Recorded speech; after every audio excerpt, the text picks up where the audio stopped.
En transporte, la postergación de la obra del ferrocarril Roca, que todavía no tiene fecha, la próxima y la nueva suba para el boleto en los colectivos, que plantea el ministro de Transporte Guillermo Dietrich, que tal vez, quizás, se va a aplicar, pero seguramente que el mayor tarifazo va a estar después de las elecciones, porque eso es lo que se había anticipado, ¿no? Sí, sí. Lo están anticipando un poco, bueno, lo dejamos, y en todo caso eso se De a poquito, aumenta, pero de a poquito.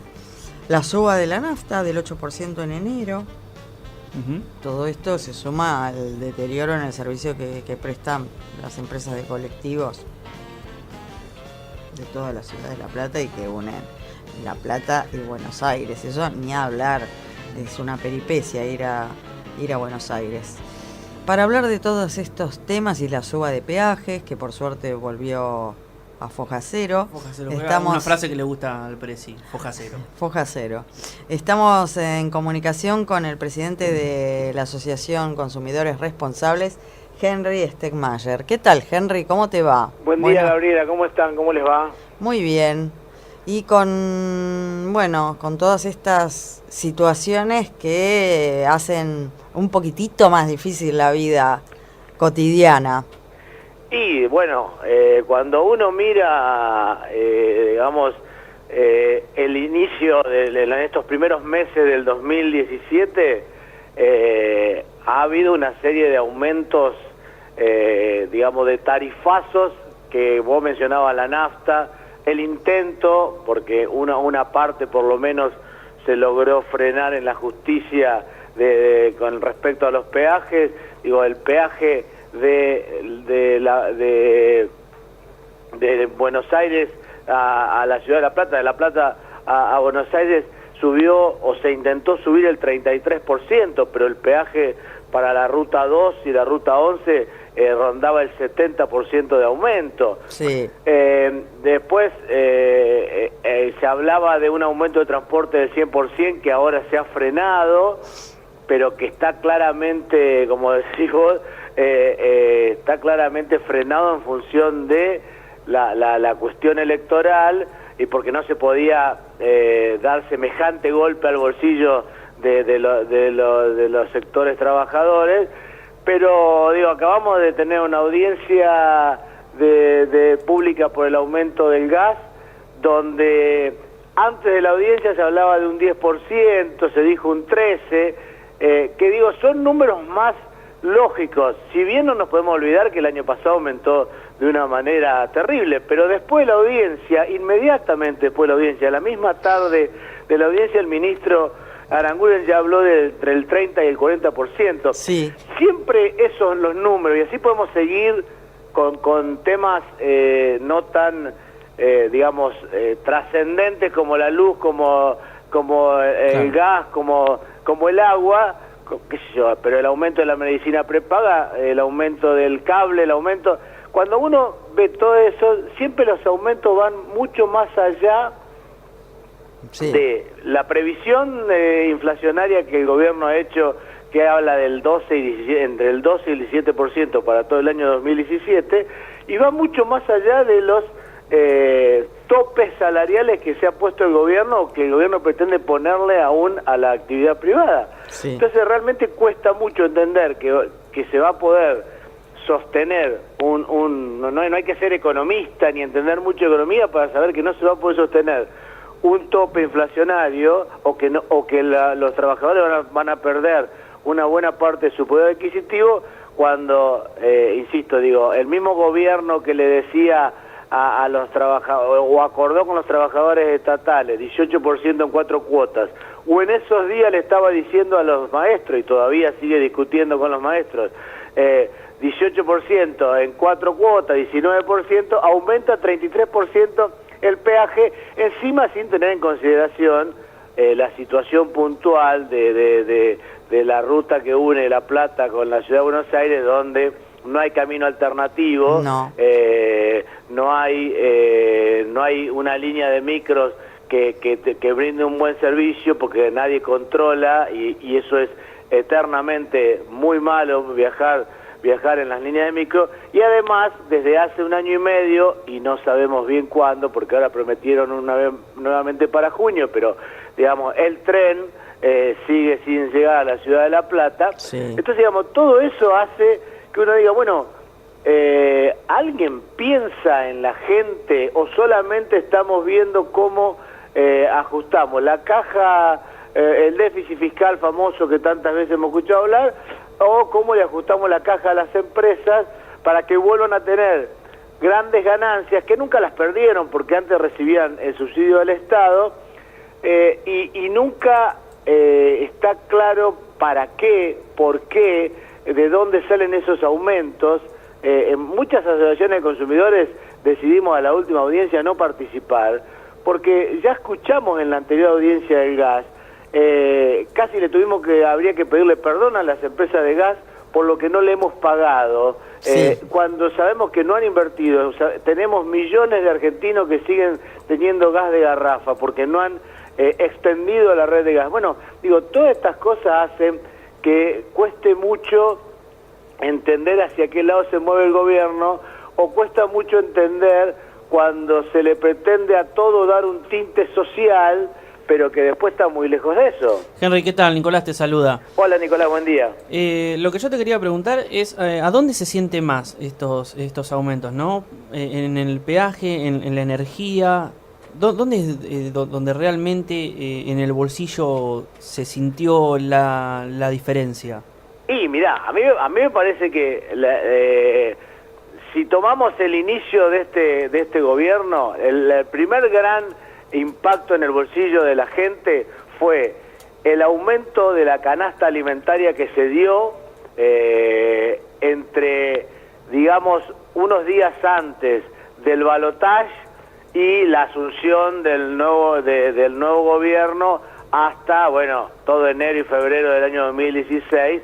La canasta alimentaria pareció que fue una cosa liberada, donde un montón de productos aumentaron, en algunos casos hasta el 100%, y donde se dejó de lado, más allá de que después continuó el programa, hubo empresas como La Serenísima que sacó sus productos de precios cuidados, claro, y los aumentó el 100%. Sí. O sea, ahí me parece que fue el primer gran impacto en el bolsillo de la gente, de la mano de la devaluación y de la mano de una serie de medidas económicas tomadas por el gobierno. Después me parece que los aumentos de gas y de energía eléctrica han sido los que más se han sentido, porque más allá de que esto arrancó, uno ya a esta altura se olvida, pero el primer intento de aumento de gas era el del 2000%, ¿se acuerdan? Sí. Después el mismo gobierno, producto de todas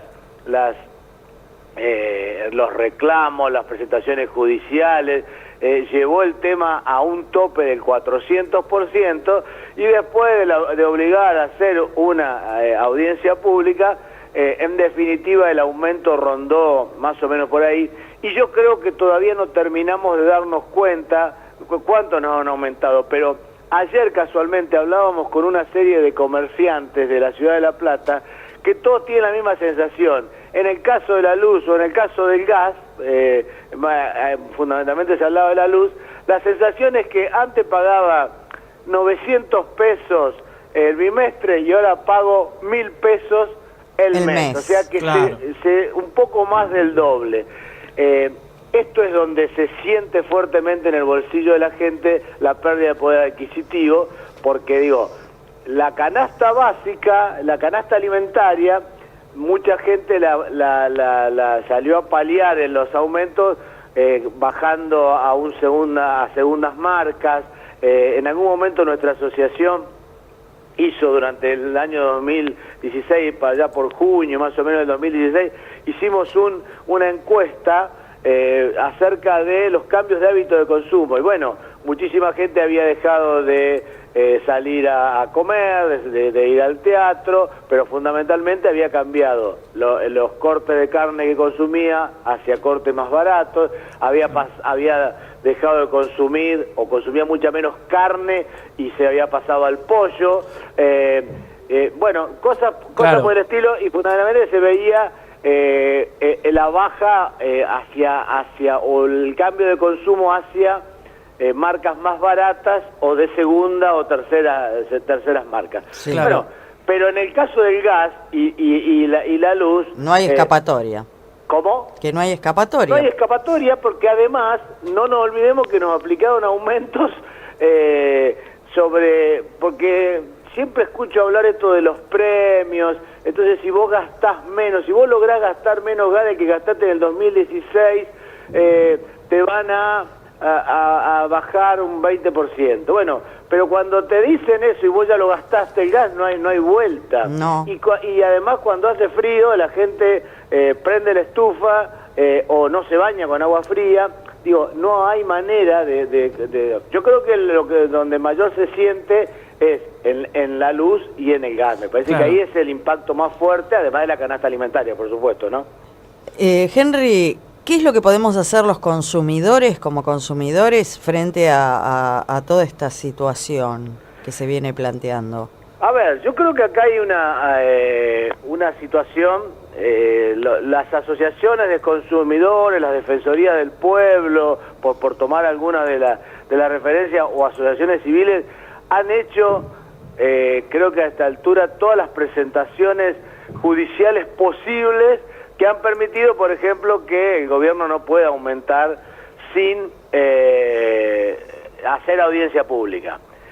Hoy lo que estamos discutiendo, y de hecho es noticia en algunos medios, por ejemplo, que la Defensoría del Pueblo de la provincia hizo una presentación para que la audiencia no sea un trámite. Claro. Está claro que la audiencia no puede ser totalmente vinculante, porque, a ver, no puedo ir yo, Asociación de Consumidores Responsables, a cuántas personas represento. Claro. Bueno, pero sí lo lógico es que lo que la mayoría vamos y decimos ahí, lo que dicen los intendentes, lo que dicen los legisladores, cuando vos haces una audiencia, y salvo las empresas, todo el mundo dice que no habría que aumentar tanto. Tenés un fallo de la Corte que dice que habría que aumentar de una manera gradual y razonable. Y después termina la audiencia y el ministro da una conferencia de prensa y dice vamos a aumentar el 40%, significa que ya estaba escrito. Claro. Lo que por lo menos se está planteando es que haya una obligación de rebatir los argumentos, y en esto hay un buen antecedente, no en el último aumento de AFSA, sino en el anterior, que se hicieron. ¿Te acordás que se hizo una audiencia pública perdida en San Cayetano? La Sí. justicia obligó a hacer otra audiencia pública en la Ciudad de La Plata, y en ese momento la empresa pedía entre el 80 y el 100% de aumento, y después de escuchar a todas las partes, el gobierno se vio obligado o por lo menos creyó razonable, a permitir solo un aumento del 35%. Bueno, Claro. eso es más razonable, porque no digo que esté bien, APSA es un servicio muy malo también y no Sí, debería aumentar hay gente que no nada, tiene debería agua. devolvernos plata en realidad. Pero por lo menos significa que hay que escuchar a las partes en la audiencia y no tener ya el decreto listo de cuánto se va a aumentar previamente. Esa es una pelea. La otra son los reclamos. Después, por supuesto, uno en esto tiene que tomar conciencia, que deberíamos hacerlo siempre, pero para poder que las facturas lleguen menos infladas a fin de mes, bueno, tomar conciencia de que siempre hay en nuestra vivienda la posibilidad de cuidarnos un poco. Siempre nos olvidamos una luz prendida, siempre nos olvidamos una hornalla, cuidar lo más posible, en función de no, digamos, de tomar conciencia de que son recursos no renovables y que además después nos afecta. Pero bueno, después va a pasar por otro lado, va a pasar por decirle al gobierno en las instancias electorales, que es donde más siente, porque de repente una marcha o los reclamos que se hacen en los distintos medios de comunicación, o las distintas formas de reclamo, llega un punto que no queda otra que pagar, porque Sí. si no te cortan el servicio. Sí. Pero sí creo que los consumidores tenemos que permanentemente estar haciéndole sentir a las empresas primero, a los entes reguladores después y al gobierno, bueno, que estos aumentos son inviables para la vida de la gente, porque superan la capacidad de pago. De pago, claro, digo, cuando alguien te dice, me duplicaron la cantidad del costo de energía, digo, me lo decía ayer el dueño de una pollajería, me duplicaron el costo de energía, y dice, y a mí no dupliqué ni las ventas, claro, ni dupliqué la ganancia, al contrario, el pollo aumentó, yo no lo puedo aumentar tanto porque si no, no vendo. Sí, así que... Entonces, bueno, no hay que dejar de batallar desde cada lugar, y cuando nos queda una duda o cuando la factura viene muy abultada, consultar, porque también llega un punto, yo vengo haciendo casi mensualmente, para mi caso personal, pero para mucha gente, presentaciones en las empresas, porque no sabemos qué estamos pagando. No, además. Eso también es otra de las cosas. Yo me estaba preguntando por el gas, porque cada vez me viene más y no estoy gastando nada de gas. Bueno, por eso digo, no solamente un termotanque. Porque como se acumularon algunos meses que no se pagó, que digamos directamente no llegaba la factura porque no se sabía de cuánto iba a ser el aumento, y después te lo fueron haciendo, yo digo, a veces hay funcionarios que creen que nos engañan, ¿no? Sí. Esto de, bueno, lo vamos a aumentar en 3 veces, como para que se note menos. Digo, sí, si vos te metes un aumento del 300%, se va a notar. En algún momento se nota. Se va a notar. O antes era bimestral y ahora te lo cobro mensual, entonces sí, parece que gastás menos. No. La gente se da cuenta que antes pagaba 1.000 cada 2 meses y ahora paga 2.000 todos los meses. Nadie es idiota, y mucho menos cuando a la hora de hablar de su bolsillo. Entonces me parece que ante la duda, bueno, no hay que resignarse y pagar, hay que llamar y que la empresa de gas, que la empresa de LAP o quien sea, nos explique qué es lo que nos está cobrando. Está. Bueno, Henry, seguramente te vamos a volver a llamar por todas estas cuestiones y porque cada vez está más, digamos, se siente más en el bolsillo de todos para ver qué es lo que de nuestra parte como ciudadanos podemos reclamar y podemos pedir. Sí, desde ya cuando quieran, acá estaremos, pero yo siempre, vos sabés, porque hemos charlado muchas veces, en esta y en otras cuestiones ligadas al bolsillo y al consumo y a nuestros derechos, no quedarnos con la duda. Digo, nos llega una factura, y si ¿por qué estoy gastando más gas en enero, que encima estuve 10 días de vacaciones, que lo que gasté en junio? Bueno, hay que llamar y preguntar, hay que sacarse la duda, hay que nos expliquen, y si la explicación no nos convence, hay un ente regulador, hay Defensoría del Pueblo, hay Defensa del Consumidor. Digamos, no dejemos de hacer estos planteos, porque también esta es la forma en que cuando nos quieren hacer trampita, sí, la misma que a veces le criticamos a las empresas privadas, como por ejemplo a la de telefonía celular, que son las que más trampas hacen, sí, bueno, a veces nos hacen trampita estas empresas más necesarias e imprescindibles. Bueno, no los dejemos y reclamemos y revisemos para que, bueno, saber que estamos pagando lo que tenemos que pagar. Después yo creo que, insisto, a la insensibilidad del gobierno, a la falta de explicaciones, se la castiga fundamentalmente en la calle a veces reclamando, y a la hora de las elecciones es cuando más les duele. Bueno, Henry, muchas gracias. Muy bien, un fuerte abrazo para todos.